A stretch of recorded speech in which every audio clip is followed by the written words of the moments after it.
On October 23rd of 2023, the pilot episode of the Amazing Digital Circus released on the YouTube channel of Glitch Productions. Created by the animator Gooseworks, it served up a cast of uniquely designed characters, a heavy dose of wacky humor, and an undercurrent of dread. To say that the pilot episode was successful would be a massive understatement. The Amazing Digital Circus wasn't Glitch's first big hit, that was Murder Drones, but it is by far the channel's most successful series. At the time of this video's release, the pilot is not only the single most viewed video on Glitch's YouTube channel, which, to be clear, is home to multiple successful animated shows at this point. That pilot, in fact, has more than double the number of views of the second most watched video, and the second most watched video is the second episode of the Amazing Digital Circus. In fact, at the time of recording this, the first 8 episodes of the show are the top 8 most viewed videos on that channel. And the only reason that the 9th episode isn't that high is that it's only been out for a few days at the time that you're seeing this and has not been released on YouTube at the time I'm recording it. The show got off to such a strong start partially because Gooseworks was something of an existing name in the online indie animation space. She'd made some animations such as the short Little Run Mo, and she worked as a composer on the pilot episode of Has-Been Hotel. She would go on to fill that same role in the first season of Has-Been, though by the time that first season actually came out, the pilot episode of TADC had already hit. You parasite! Affiliation with Has-Been Hotel, the previous high watermark for an animated pilot on YouTube, likely helped get TADC's pilot greenlit, if not helped bring attention to that pilot episode, at least initially. As far as a career trajectory, it's not dissimilar to the fact that before making Undertale, Toby Fox was something of a known name for doing the music for Homestuck. Now that connection to a known thing probably helped get eyes on the new project, but it still had to stand on its own. And the show very much does. The Amazing Digital Circus was something I personally came to rather late, near the end of the run. I was aware of it, I'd seen a few reactions to it from channels that I follow, but it wasn't until episode 8 that I watched an episode fully and properly, rather than just having it filtered through other people's thoughts on it and or reactions to it. That was actually thanks to my kiddo, who'd been into the show since the early days. They told me to watch episode 8 properly, and so I did. And that made me go back and watch the whole thing. So by the time the series finale, episode 9, came out in theaters, well, we were there. And it's been quite the journey, one that I'm extremely glad I went on, even though I can't always say it's been taken in good company, but we'll get to that later. The show opens with what feels like a fourth wall breaking introduction to the cast, starting with Kane, the ringmaster, and his ostensible assistant, Bubble. And then we meet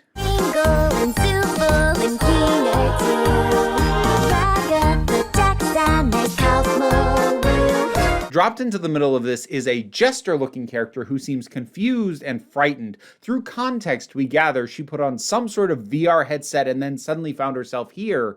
She doesn't remember her name, so Kane assigns her one. What do you think of...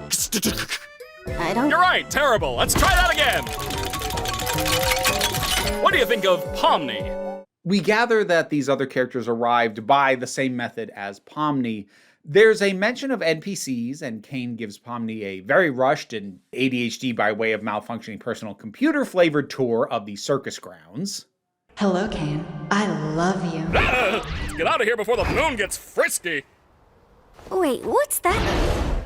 Like many pilot episodes, the overall point is to give audiences a taste of the setting, tone, characters, and hopefully hook them in well enough to interest them in more episodes.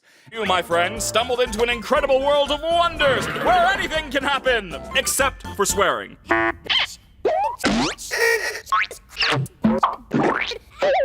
And while later episodes would have Kane sending the characters out into fully constructed worlds to go on adventures that he made for them, This first episode keeps things restricted to the circus itself with an in-house adventure, which keeps things manageable among all the weirdness because it's not throwing additional locations at us. Everyone's personality is established quickly, with Kane, the over-the-top controller, Bubble, the little ball of chaos, Gangle, the emotional wreck, Zooble, who is 100% done with all this nonsense, Kinger, who appears the least mentally stable, but, in that comedy way that means he reacts inappropriately in entertaining and humorous ways, My impenetrable fortress! Jax, who seems to take joy in openly antagonizing the others, especially Gangle, and Ragatha, who does her best to have an optimistic glass-half-full approach to things. Pomni as the newcomer isn't quite a blank slate, but she is kind of a standard protagonist for this sort of setup, being mostly reasonable in her reactions or responses and determined when she's not just confused by what's going on. What the f am I looking at? Now, if you were paying attention to that opening song that I showed you, you might remember there was someone who didn't show up in that roll call. Kulfmo the Clown. When Ragatha and Jax take Pomni to meet him, they find this. This is called abstraction. It's what happens to the human characters when they fully lose themselves to the circus. There isn't necessarily a clear path to abstraction, but as the show goes on, the commonalities appear to be things like isolation, lack of connection, and a loss of hope. Those who abstract appear to be innately damaging to those who haven't and are quarantined from the rest of the group. And into the cellar you go. While I'm not going to give a full breakdown of each episode, I am going to work through this chronologically just for the sake of having some kind of framework to talk about the thing. Besides, I know from the last time that I brought this show up, a decent amount of my regular audience isn't super familiar with it. So I think a light recap and some highlights are in order before we get to the things that I really want to talk about. Episode 1, the pilot, introduced the cast, the fact that they cannot leave despite Pomni thinking that she had found an exit, that Kane sends the cast on adventures to keep them busy. We will later find out this is to keep their minds active and help prevent abstraction. In the first episode, we also learn about the idea of abstraction itself, and there's a healthy dose of wacky humor, mostly courtesy of Kane and Bubble. Your new name can be anything! Hereby acknowledging that your chosen name and/or names may not breach the Digital Circus user license agreement, stating that your name may not include objectionable content. Objectionable content includes but is not limited to sexually explicit materials, obscene, defamatory, libelous, slanderous, violent, and/or unlawful content or profanity. Your reward is a delicious digital feast cooked by our head bubble chef. Made with all the love I'm legally allowed to give. Episode 2 gives the audience their first adventure outside of the circus grounds by sending most of the cast to the Candy Canyon Kingdom to retrieve a stolen delivery of maple syrup. I say most because Zooble refuses to participate, to Kane's, for now, mild dismay. Zooble, wait! I'm testing out a new AI in this one. It should be 57 times more immersive. We get something of a Mad Max-style chase through the desert as the team tries to take down this trio of gummy candy gators led by the Australian-accented Gummy Goo. Don't get too comfy, lads. Looks like they've sent someone after us. Wacky hijinks ensue. Jax is a massive jerk in general, and to Gangle in specific. Kinger gets the best jokes. Can you repeat the question? I couldn't hear you over the knives. And eventually the tanker with Gummy Goo and Pomni on it glitches through the terrain, and they end up here. This is a point to bring up the way that the show both makes fun of and takes advantage of certain wonkiness of 3D animation. Right from the first episode, we have attention drawn to items clipping through the floor or Kinger's model going haywire. And in the second episode, there are a few handcrafted candy characters for this Candy Kingdom, but the majority of the crowd is made up entirely of the kinds of model dummies artists use to practice drawing poses, just colored in a mix of different shades. And then there's this area that is clearly not meant to be accessible to human players or NPCs, and it houses dormant assets, including an inactive model of a monster the audience hasn't even seen yet. And when finding this, Gummy Goo has something of a breakdown, realizing he's just a construct for the sake of the real people. That point being driven home when there's no model for his mother, who he's supposedly doing all of this to help. I can't even remember her face. Pomni and Gubby Goo are able to escape by exploiting the janky physics that put them there and rocketing the truck out of the dead zone. Gummy Goo actually leaves the adventure and returns to the circus grounds with the group, accepting what he is and ready to build a new life. And Pomni has made what feels like her first real connection since arriving here. And then this happens. Looks like one of these guys made it through. Wait, what? Wait, what? This serves as a jarring lesson for both Pomni and the audience. Hope can and will be stripped away from you at a moment's notice on the whims of a simultaneously glitchy and near omnipotent digital madman. I honestly think this reaction sums it up best. Oh! No! No, bring him back! Does he really not come back? Guys, what do you mean he dies? He was the best one! They killed me boy. The third episode sees Kane sending the group off on a ghostly adventure, something he clearly thinks will appeal to Zooble, as he seems to have designed some of it with them in mind, and freaks out more than he did last time over Zooble skipping out on the adventure again. Where's Zooble? I made this adventure really cool and mature, just for them. This is where we get a good taste of the fact that, despite apparently caring about the humans engaging with his adventures, Kane is also deeply oblivious by nature. You're probably not even listening. Zooble, look at this cool bee I drew. I suppose, to be fair, it's not just obliviousness, it's also the kind of compartmentalization one would expect from a computer program. Zooble actually reminds him what's bugging them, because they've told him before. I hate this body. I hate all these stupid removable pieces. I just want to find something that feels good. The reason Kane keeps forgetting that he's been told this is because he considers that problem to have been solved by offering Zooble more removable parts to choose from. If it wasn't already obvious, Kane has a certain admiration for humans, or fascination maybe, but he doesn't really get them, something that will become a much bigger focal point down the line. The adventure the rest of the cast is on sets up a couple of things, such as Kinger becoming more lucid when he's in the dark for a while. Why have you been acting so different lately? I have, haven't I? There's also a bit about his wife, who abstracted before the start of the show, and also what might be the single best joke in the series, in my personal opinion. Please don't come alive. Okay, I won't. On a rewatch, this episode actually sets up quite a few things that'll be paid off in the last couple of episodes.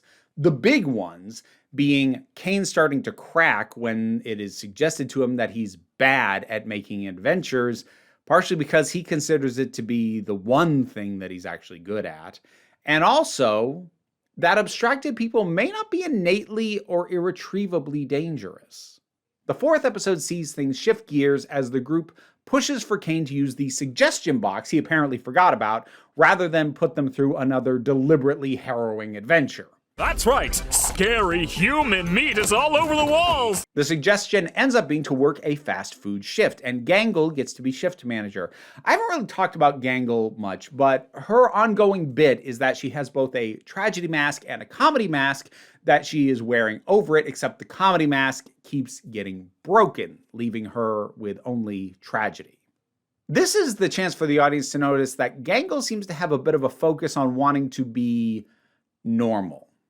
It's how she says she feels when Zooble gives her a plastic mask from their bin of parts. It feels normal. It's how she describes the fast food adventure in general. Is that normal? Who wrote that?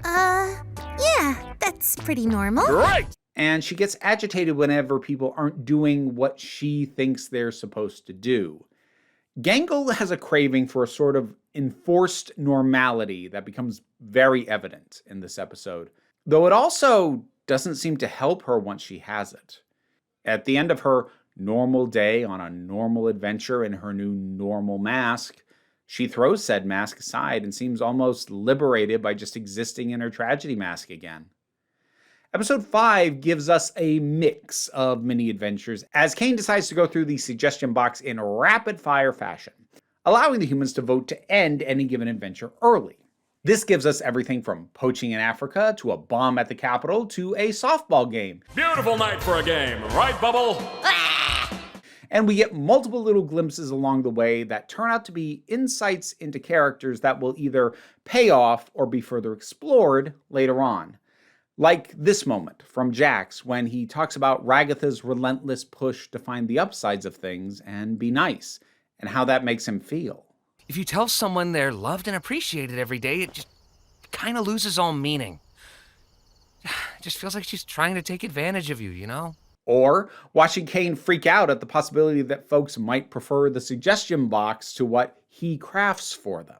I think they're enjoying the suggestion box adventures more than the me adventures. What should I do? You should die. You should throw a beach party. Or Ragatha stressing out about even the joking notion that Pomni might be getting close to Jax. The first steps of a budding friendship, right, Ragatha? The format of this episode manages to simultaneously be rapid fire, but also take the time to slow down and have quieter moments. It's actually astonishingly well balanced for everything it's doing. There's a ton of little details about the characters' lives on the outside that gets dropped mostly during the scene in the bar. Although the detail that I find most interesting and feel like highlighting is actually when they're at the softball game and playing against evil clones of themselves, and evil Jax is just a really sweet guy who wants everybody to be happy. Hey guys, I hope we all have a fun game, no matter who ends up winning. I want to kill that guy. Though, since we brought up Jax, it would be remiss of me to not bring up how he reacts to the rest of the cast voting to put him in a maid outfit. I don't want to wear this! I have never seen you this upset about something. Because, yeah, this is going to matter later on. Overall, the 5th episode feels like it sets the groundwork for the characters to bond more, or potentially in the case of Ragatha and Jax, possibly just air out whatever the heck is causing the tension between them properly. Getting into episode 6, after some back and forth between Kane and the humans, eventually it ends up with everybody splitting into teams of 2 and being given guns to shoot each other.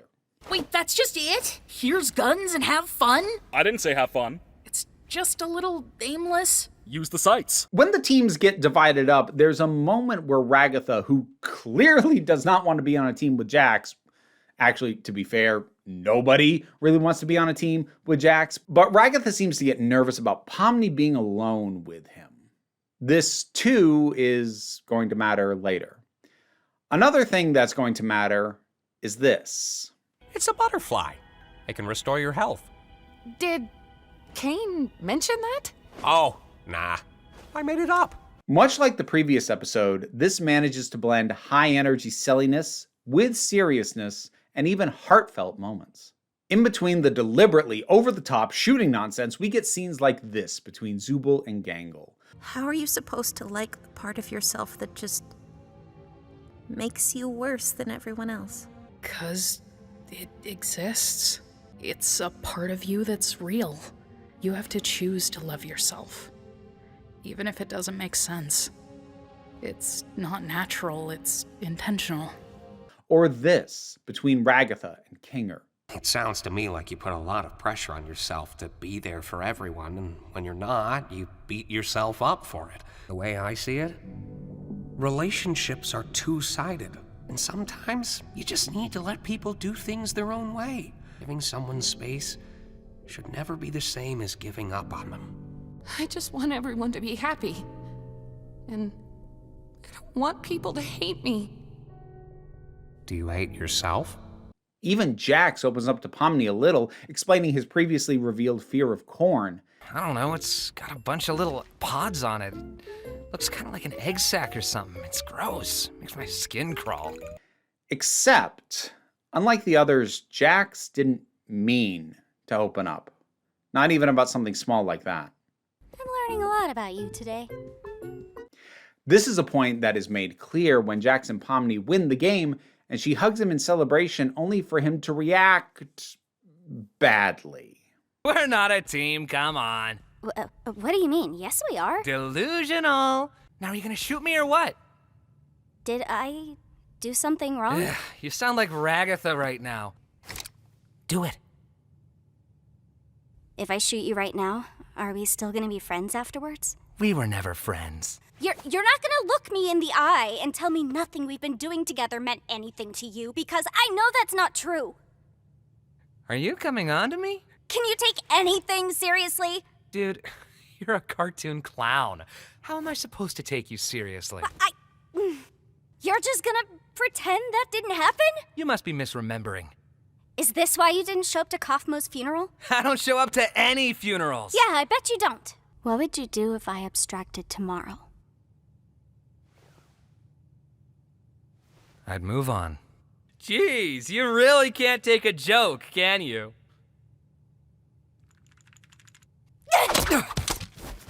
You're not the funny one! Fight back! Are you crazy? I said fight back! Stop! Because I didn't fight back, that means I secretly care about you? I do not care about you or anyone else in this circus in the slightest. End of story. I'm the one who causes pain for fun. If I led you on, it was just to make this part hurt you more. Episode 7 has Kane claiming he doesn't even have an adventure for them today, and the group ends up going to the lake that's on the circus grounds for a beach episode. After the debut of some lovely swim fits and the return of some visual humor rooted in janky graphics, dude, you ruined it. The group is approached by what at first appears to be one of the mannequin NPCs that Kane uses as filler. He calls himself Abel and says that despite his appearance, he is actually human, like them, and also knows how to get them out. There's tension throughout the whole episode as Jax distracts Kane and the others get the lowdown from Abel and formulate a plan to break into Kane's office and leave the circus back into the real world. But when they get there, they find 2 buttons. A blue one, meant to set them free, and a red one that keeps them in the circus. Things start to break down a bit as Pomni has doubts as to whether this is what it appears to be, hoping that the dark lighting will make Kinger lucid and he might know more than Abel was willing to tell them. But as the group argues about what to do, Jax... Actually, let's back up. Jax has been having a demonstrably bad time most of this episode. His usual sense of joy at teasing and messing with others has faded. He buckles at the suggestion he doesn't have anyone waiting for him on the outside. What's the rush? You got someone waiting for you outside? Don't you? Yeah. He has a moment alone in his room where a hand reaches out to him and he gets pulled into this.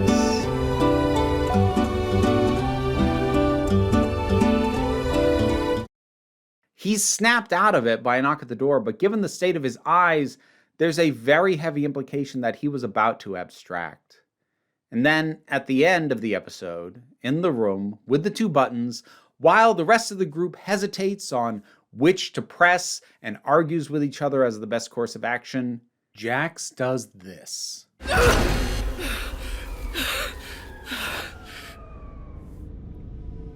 What did you just do? Resulting in Kane congratulate them on picking the good ending and choosing to stay with him at the end of this adventure. Because it was all fake. Abel was, in fact, an NPC. The blue buttons function was given over to Bubble, who says, I made it take you to Shrimp Town. Yeah, it was gonna take you to Shrimp Town. And Jax even called this twist earlier in the episode. Kane's gonna pop out and say, congratulations on beating the Escape the Circus adventure. Congratulations, my little cattywampus cucumbers! You picked the good ending! The group does not take it well. Jax, in particular, following a laughing outburst, calls out Kane for lying about how much he's able to control them and how he can clearly mess with their minds despite prior claims that he couldn't. Kane hastily leaves them with a gift basket and vanishes before more questions can be asked, and the episode ends.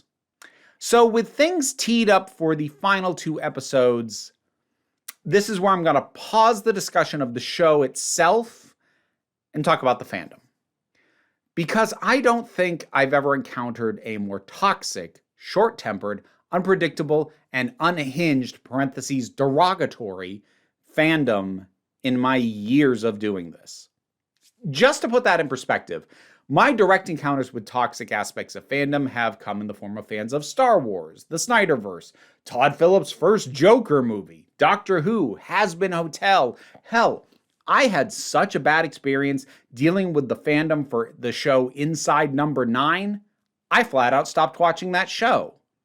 So when I tell you that the TADC fandom is the most batshit unhinged disaster of a toxic fandom I have personally been witness to, I hope that you will appreciate the weight of what I'm telling you. It's actually been fascinating to see because speaking as someone who's been talking about toxic fandom behavior for almost a decade, this was distinctly different from anything I personally have been witness to up to this point. Most of my discussions of toxic fandom have been for things I myself am a fan of, so things like Doctor Who, Star Wars, superheroes. Those came up a fair bit when I talk about this. And being that I am old enough to actually remember the world before the internet, I have always been quick to point out that these kinds of toxic elements have literally always existed in fan spaces and for these fandoms in specific.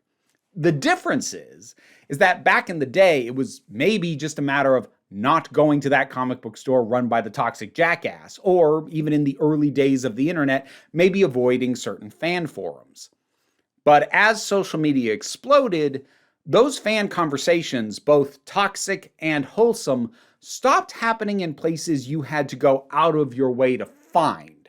It used to be that in order to encounter the Doctor Who fandom, you had to know where they were and go to places like Outpost Gallifrey. But with the rise of platforms like YouTube, Facebook, Instagram, and especially Twitter, suddenly those fandoms were out in the open, where it wasn't so hard to find them, but suddenly it became a lot harder to avoid them.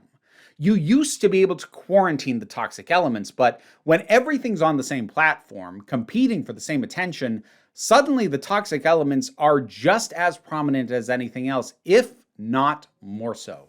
The toxicity becomes the conversation. I bring up this history because up to now, whenever I've talked about toxic fandom behavior, a consistent factor, though never the sole factor, has always been nostalgia. The ability to claim that something that the fans used to like is now bad gets enhanced the more history it has, and whether it's in good faith or bad, any significant change or addition to a franchise becomes an easy flashpoint for fan ire. Granted, a lot of this is done by grifters and trolls, but it is also dismissive and disingenuous to claim that there aren't actual fans upset with the direction of something they claim to love, who then get swept up in the toxicity of grifters and trolls. What's fascinating about TADC is that, well, it's too new for nostalgia to be a factor in the toxic aspects of the fandom.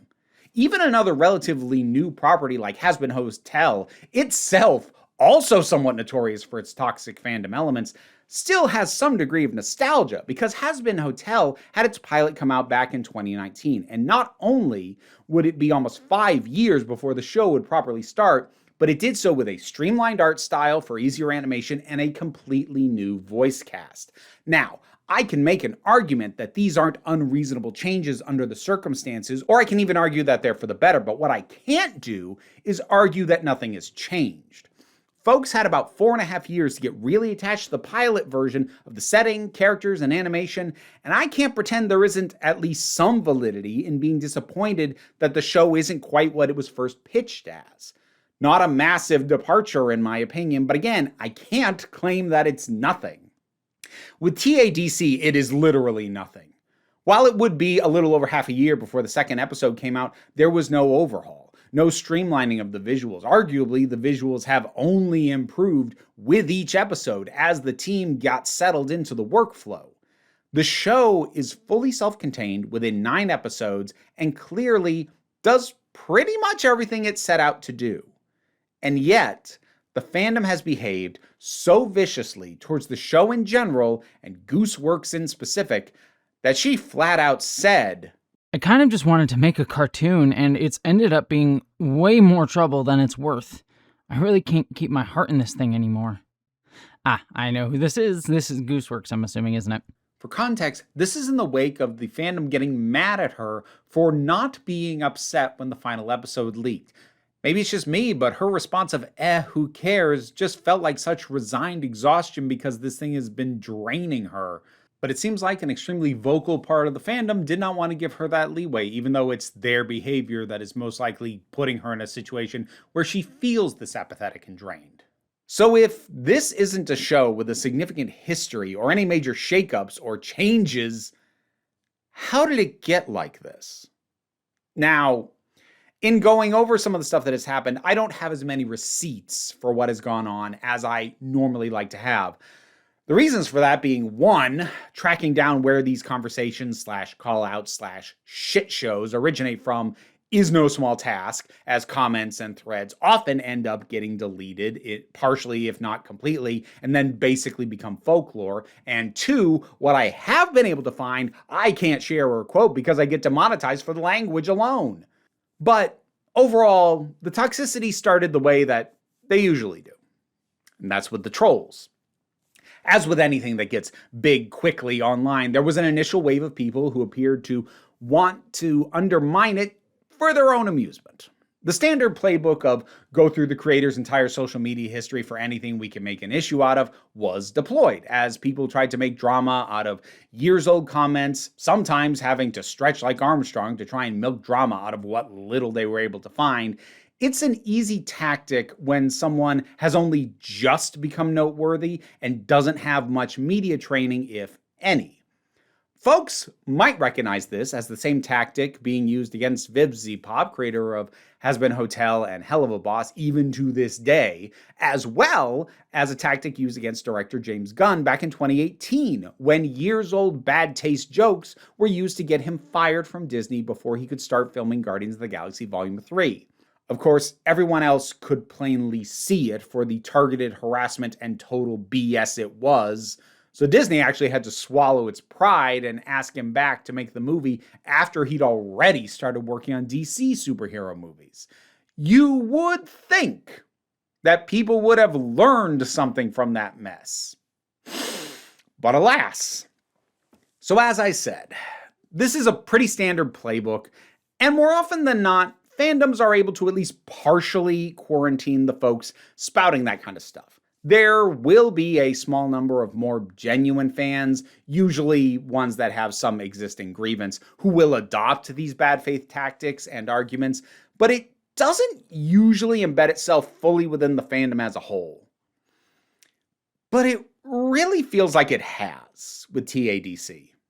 Gooseworks wasn't even able to do something as innocuous as point out who she considered the main characters of the show to be, Pomni and Jax, for the record, without getting dogpiled by a big chunk of the fandom mad that their favorite character wasn't the main character, because if it was, it means they win?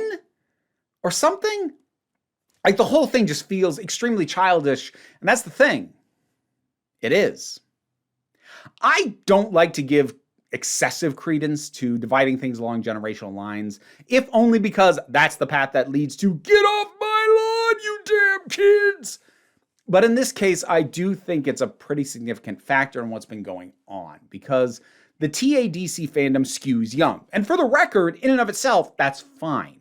While I think it'd be a stretch to say that the show was made for kids, it is absolutely accessible to kids, and I'd argue even works as a potentially great stepping stone piece of media where something is kid accessible, but can also be their gateway into some bigger ideas and more mature themes. Not mature as in rated for adults only, but just more complicated than the often simple morality or lessons that tend to be at the heart of media explicitly designed for kids as the primary audience.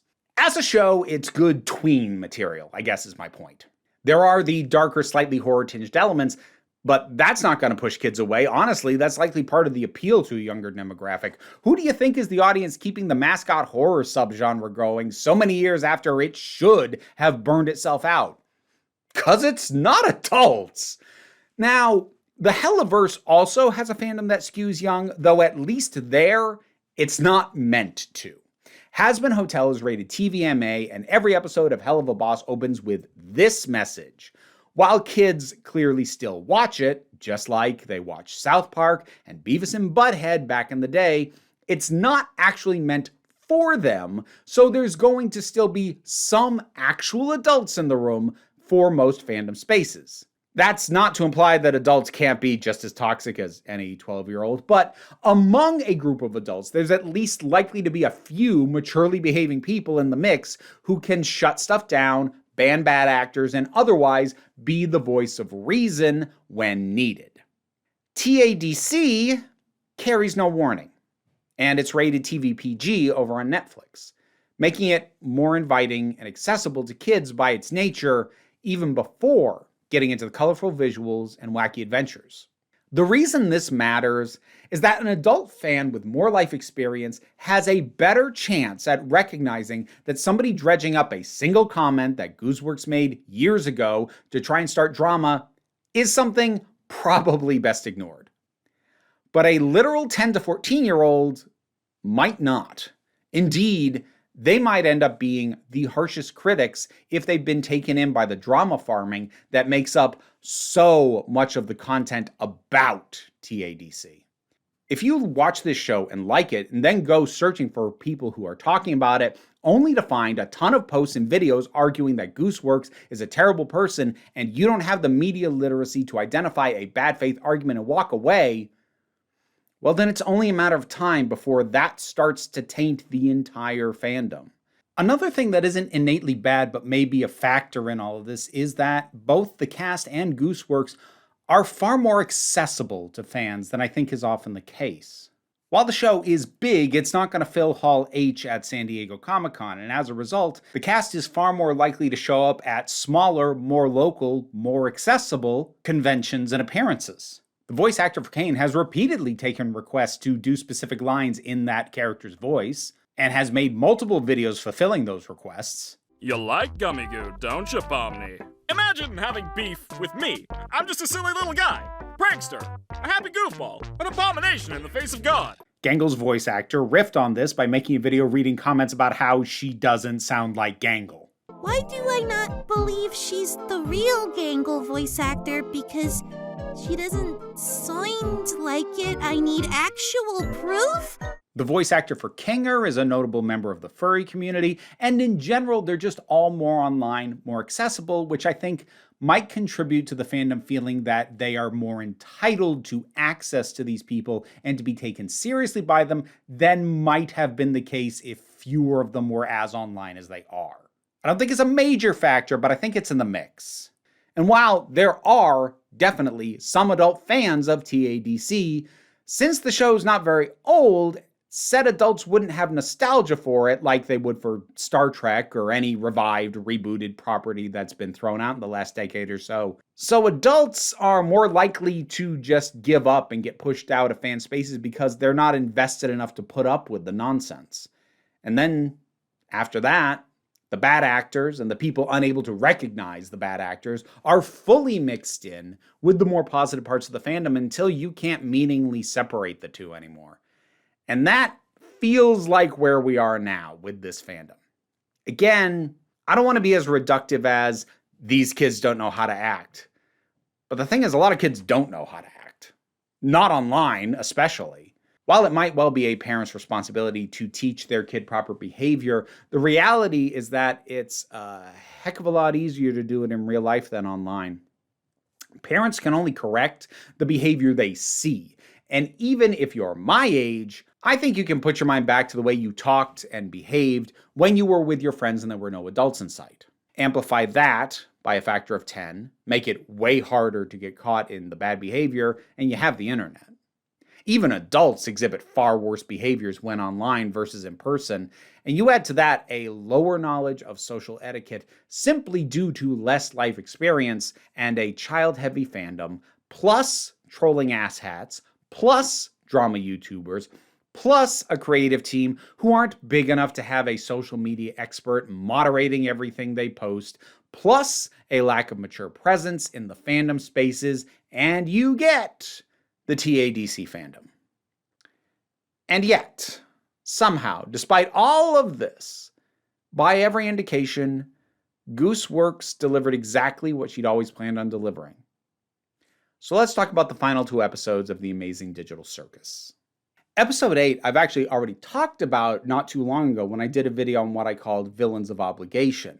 Antagonists who aren't malicious, but rather just feel some obligation to do what it is they're doing. Though when I talked about TADC, it was mostly to focus on Kane, because through the first 8 episodes, he's absolutely an antagonistic force, preventing the rest of the cast from leaving, throwing them into harrowing situations, even if he doesn't view it that way. I do not use my adventures to torture my guests! Any torment I inflict is 100% accidental, like any good war criminal! As far as he's concerned, he's fulfilling his function of keeping the humans engaged and their minds active. But his obliviousness and lack of understanding how people work have made him the bad guy, regardless of any intent on his part. After an abstract representation of Kane's creation, a flashback to Kinger's wife, and one of Ragatha's arrival at the circus, the episode deals with the fallout from the previous episode.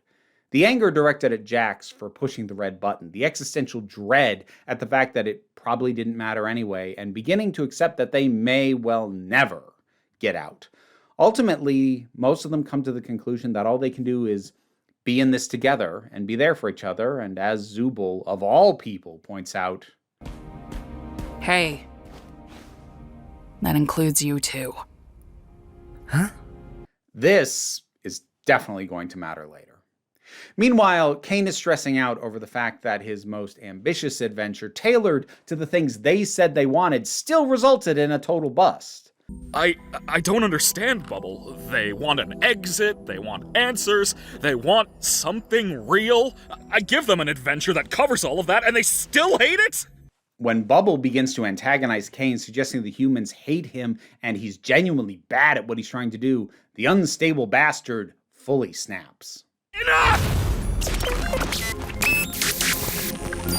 Who do they think they are? Don't they know what I'm capable of? Humans! They're spoiled! They won't abstract, they won't leave me! I won't let them! I am God!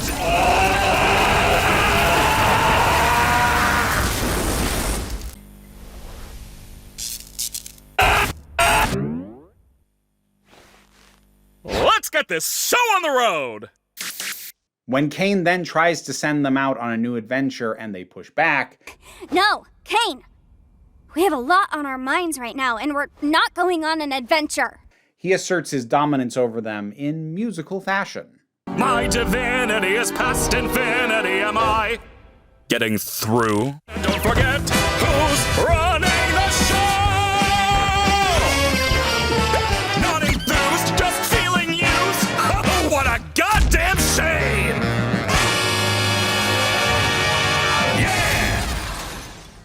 After several implied and likely unpleasant adventures, the group are trying to decompress when Pomni spots a bucket and puts it on Kinger's head. A few minutes in the dark, and he becomes lucid. Kinger. Hey, Pomni.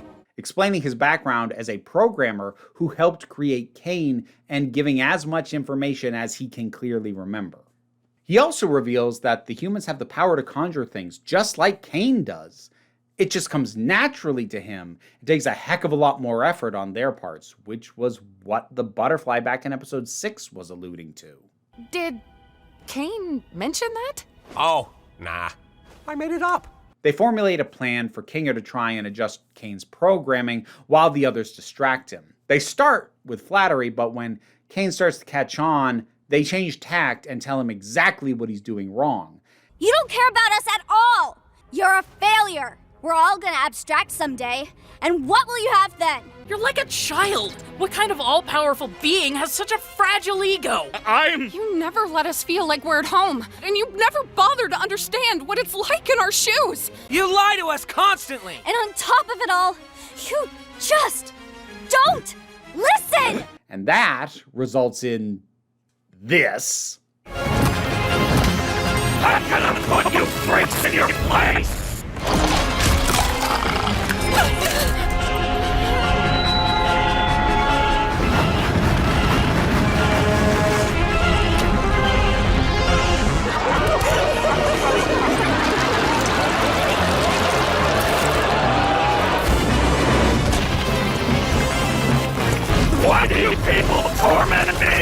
Meanwhile, in his attempts to alter Kane's programming, Kaner accidentally deletes Kane. Wait. His absence made concrete by the fact that Zubal's swearing doesn't get censored. Holy shit. And that's where things were left until the finale. This will be your spoiler warning from here on out if you have not seen the final episode yet.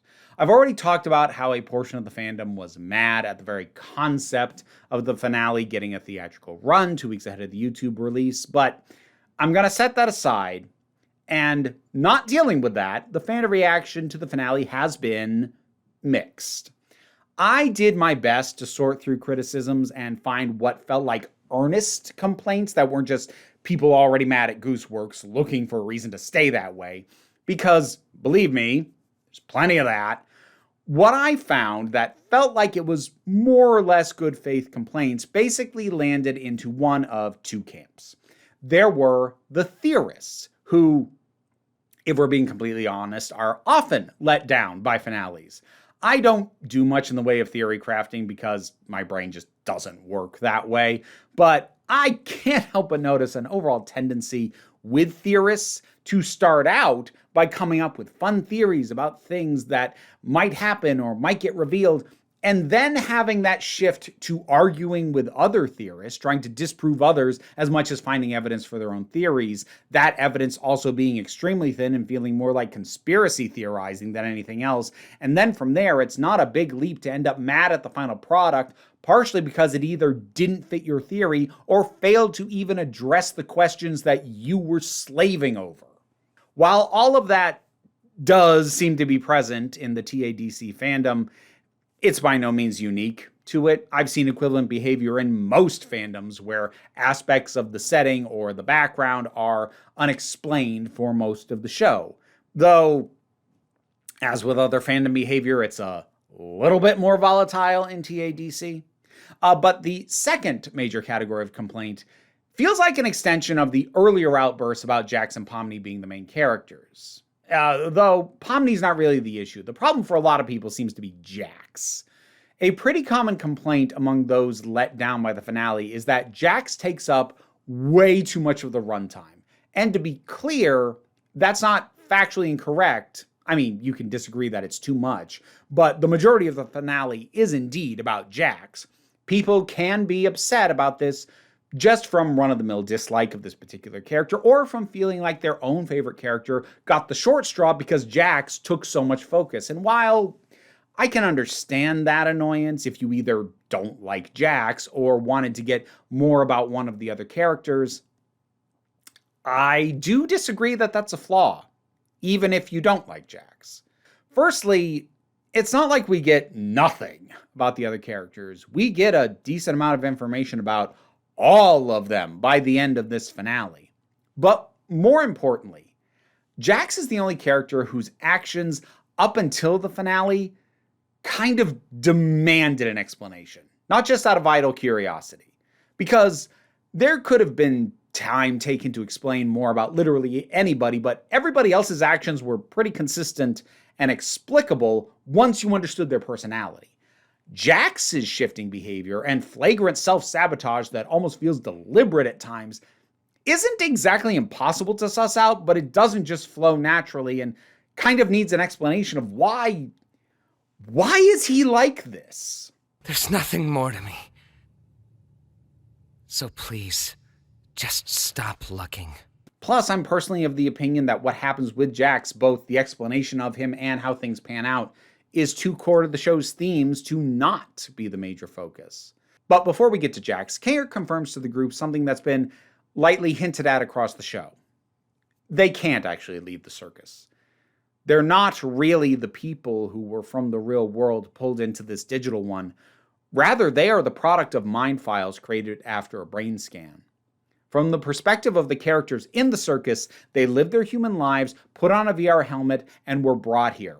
But from the perspectives of the actual humans that these characters are based on, they put on a helmet and nothing happened. The humans in the circus can't escape because there's nowhere for them to escape to. They are purely digital creations even though they are based on highly sophisticated brain scans that almost perfectly recreate a person's memories and personality. With that knowledge, they start to repair the circus as best they can using pretty rudimentary conjuring, since it's going to be their home permanently. Well, they all work on repairs except for Jax, who isolates and eventually abstracts. Jax abstracting was not a surprise. However, the way it was done was, mainly because we don't see it. One would think his abstraction would be the centerpiece of the episode, but instead, there's a small time jump. We see an abstracted human quickly established to be Jax. There's no big buildup, no climactic moment. It's just a thing that happened. I suppose it always did seem inevitable. Pomni tries approaching him and actually comes into contact with him, seemingly pulled into some warped form of Jax's mind. There are different dream scenarios where a different person besides Jax abstracted. You killed the only person I've ever loved! Now I'm going to kill you! Sheesh, you just blame me for everything, don't you? There are different versions of Jax himself, and then there are the memories. True to the tiny glimpses the show has given of the outside world throughout, the few flashes we get of Jax's life from before are live action shots, and they include him running from something and an implication that Jax was homeless at some point. Then we get far more detailed memories of Jax bonding with characters who abstracted before the start of the show, namely Kaufmo and Ribbit. We see how Jax bonded with them, with Ribbit in particular, how close he got, how he opened up, and what that led to. Jax tells Ribbit that he tried opening up to his mother about something. Is this your way of trying to get me to open up? It's my way of letting you know I trust you. I told you I was homeless. What else do you need to know? It's kind of a lot. You're kind of a lot. But I still like you. I was never close with my dad. He was there, but he also kind of wasn't. I thought I got along better with Mom, but after he was gone, she changed. I told her something I regret telling her. Something deep and personal that I thought would get her off my back. She laughed at me. Then she went off on me, and it didn't stop. The thing that bothered me most was, at the end of all of it, she hugged me. I panicked, and I pushed her off me with all the force I could. She fell backwards. She didn't get up. I didn't know if she was just trying to make me feel bad, or I never found out the answer. I just ran. It's not made 100% explicit, but we'll come back to this. He thought opening to his mother about whatever this is would help her better understand him. Instead, his mother used it as a way to tease, mock, hurt, and control him. The person who was meant to protect him, to love him, to always care for him, took his vulnerability and turned it into a weapon against him. And when he realizes he's let himself get vulnerable again with Ribbit, and that maybe, just maybe, she sees him for who he really is, he freaks out. Hey, Yeah? I mean, now's not a good time. Or now's fine. What do you want? So, if you ever tell anyone about this, I'm never speaking to you again. Sound good? Yeah, I won't. Awesome, bye. Why am I such an idiot? If I pried too hard or made you feel uncomfortable or... What are you talking about? Oh, you mean... You know none of that was real, right? Hey, you want to team up? Nah, I'm with Kaufmo. Okay. I'm gonna hang out in the cafe. Okay. Why are you telling me this? Whatever I did, whatever's going on between us, can we just stop this? I miss talking to you. We're here. We're talking. What else do you want from me? Why are you still fixated on that night? Nothing happened! You keep reading into things when there's nothing there! If Ribbit ever says anything about me, just know it's not true. He pushes her away, and when she tries to reconnect or even understand, he just torments and gaslights her until Well, until she's gone. And after that, he does the same to Kaufmo. And Kaufmo didn't even get close to Jax in terms of Jax ever opening up. He was just the next closest to Jax, so that was bad enough for Jax to do the same thing, which ended in the same result. This gives us context for why Ragatha always seemed nervous about Jax and Pomni being together and the idea of them getting closer. Running parallel to all of this, Cain finds himself in the void following his deletion, and we see him pull himself back together and have that mirrored with images of him first finding the mind files left behind by one of his creators, Scratch, and managing to form them into close enough approximations of a human mind that the first of the human residents of the circus pops into existence. That very first resident was in fact Scratch himself. Now in the present, Cain finds the mind files of the current residents and starts to research. He starts to understand. Cain returns to the circus following Jax's abstraction and tells all of them about the lives of the people they're scanned from and how they've been living. They get to see how their real-world counterparts are doing and find comfort and peace in that, knowing that somewhere out there is a version of them that's okay in the real world and potentially freeing them to find a way to know peace in this digital one. It would probably be a stretch to say that Cain is redeemed or forgiven, but I think it's safe to say he's at the first step of the process that could lead to those things. And even if the human characters can never trust him, well, he'll always have the moon. I still love you. You know, I never programmed you to say you loved me. I know. But I want to get back to Jax, and this is where we need to talk about identity and queerness. Queer theming has been in the show well before the finale. Zubul is non-binary and referred to exclusively by they-them pronouns, and also has what appears to be a blossoming romance with Gangle.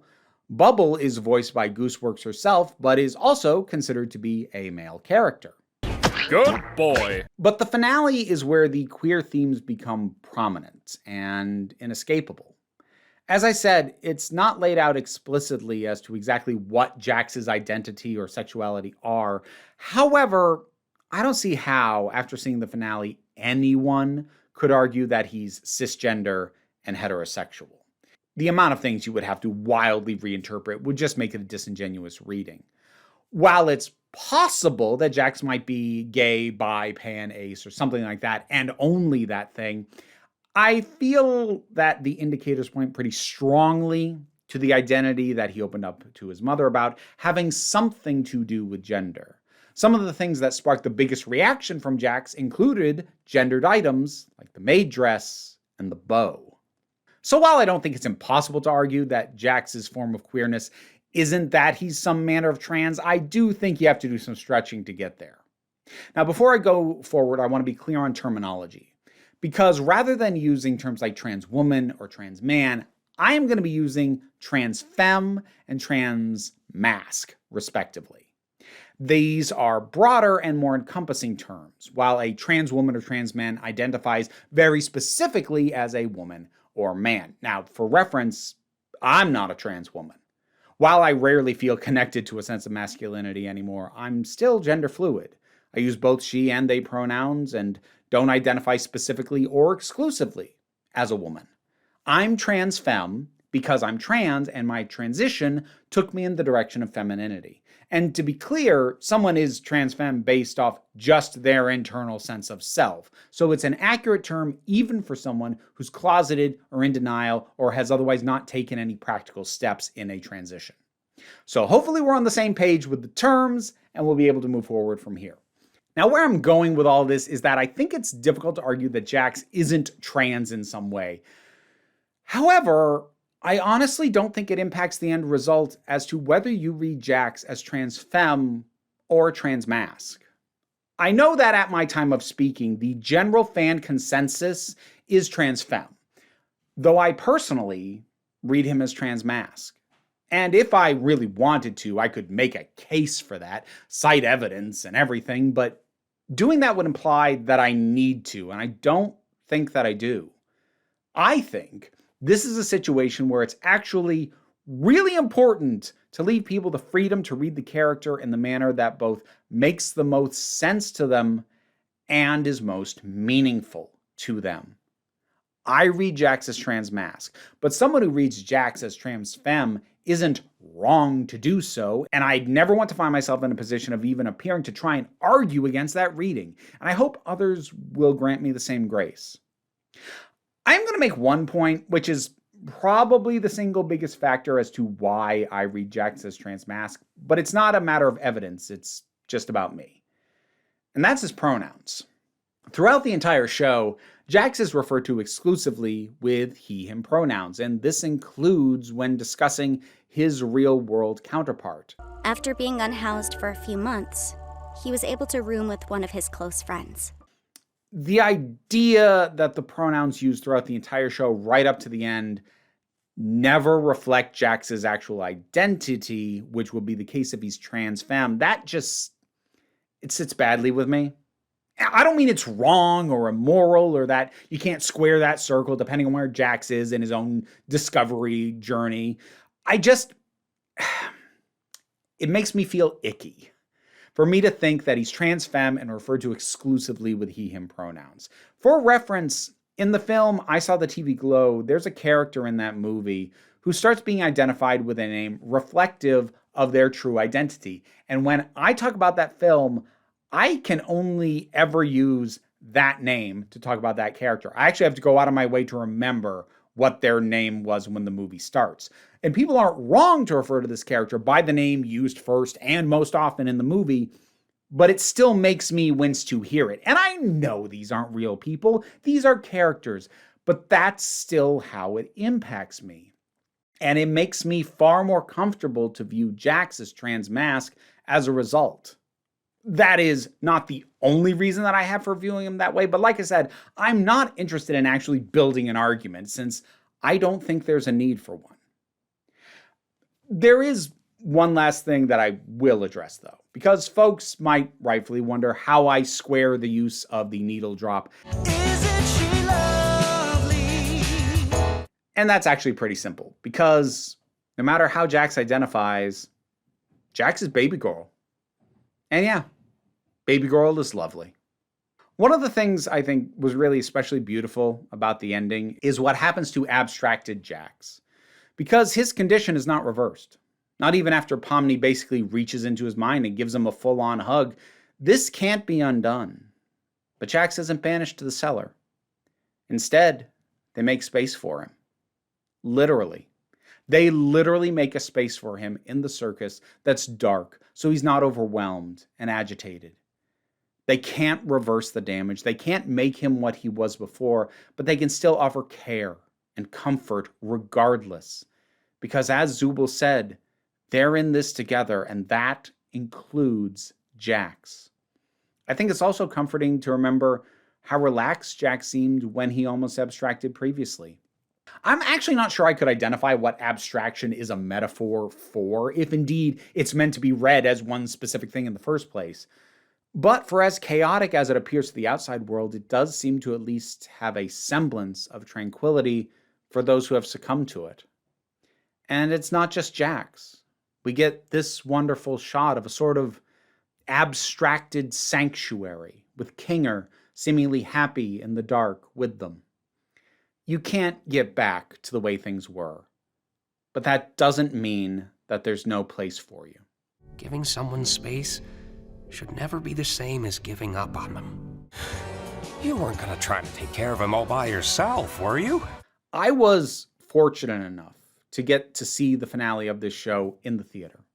It was an hour-and-a-half drive to get to it, but I got to go with my kiddo, the one who pushed me to seriously try out the show, and I'm happy to say they really loved the finale.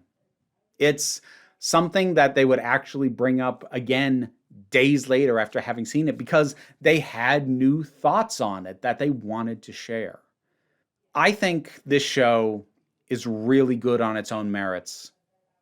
But I won't lie, the experience I got to have of the finale with my kiddo did a lot to elevate it even further. This is a show I can and indeed do recommend, even though it comes burdened with a fandom I think is best avoided for the most part. The show was funny, touching, existential, scary, heartfelt, and wonderfully presented in a way that became impossible for me to predict. Not because it had a million twists, but just because Gooseworks has creative instincts about how to present all this that weren't things I would have thought of or have seen other people do. And I just hope that the fandom hasn't completely put her off doing another show in future. Because, despite the raging dumpster fire that is the Amazing Digital Circus fandom, the show itself is a wonderful piece of art that I think is worth experiencing. I'd advise against binging it. Take an episode a day at most. Let it sink in. Not because it's necessarily extremely deep and you need to parse it, but just because I think taking at least a little time between episodes before the gears shift on you in the next one feels like it's the intended experience. Feel free to binge it on a rewatch though, especially if you're looking for all the early signs of where the whole show was going. Because, yeah, they are there pretty much from the start. I have no doubt that the folks who make videos about Easter eggs and hints are going to be eating very well off this one for a while. And those are my thoughts on the Amazing Digital Circus. Thank you very much for joining me for this. I hope that you enjoyed me talking about it, even if you haven't seen the show. And if you haven't seen the show, again, I do recommend it. But I hope you take care of yourselves out there. Avoid the worst parts of any given fandom, because while TADC does feel like it's a case of being really hard to avoid the toxic elements if you engage with the fandom at all, those toxic elements do exist pretty much everywhere. And just let them pass you by. But that'll do it for me. Whatever your thoughts are on any of this, drop them down in the comments. Let's talk about it. Patreon pays the bills, enables me to do this as my living, and gets you other benefits besides, such as Patreon exclusive content and early access to videos, the Discord, etc., etc. Even if you can't help me out that way, like, share, subscribe, always help, but don't worry too much about it. What I really want you to remember is that you are beautiful, you are valid, and you are loved. You are the council, I am just running the meetings, and until next time, this council is adjourned. Now to thank my highest supporting patrons: Robin Moore, Jared Boyce, Zubin Lipfula, Auntie Kate 808, Mira G, Angry Casperl, Claire Wright, Dave Hall, Snark Shark, Oliver B, Mystic Shadow, Daphne Matthews, Sean Miller, Welsh Wrestling Geeks, Melissa Pedersen, Becky Sparks, Twilord, Kay Johnston, Tracy Scrabbit, Pau Barabajoggle, Magdalena, Sir Didymus is my favorite, and a couple of additional names I'll have to dub in because I forgot to add them. And here I am with those dub names. Thank you to the Demon Bunny, Vin Jost, and Sarvis. I'm a little bit distracted, you might have noticed. Everyone's reintegrated. Don't worry about Navarro. He got rehoused. He's completely happy where he is. But this is the mischief now, and it's a lot.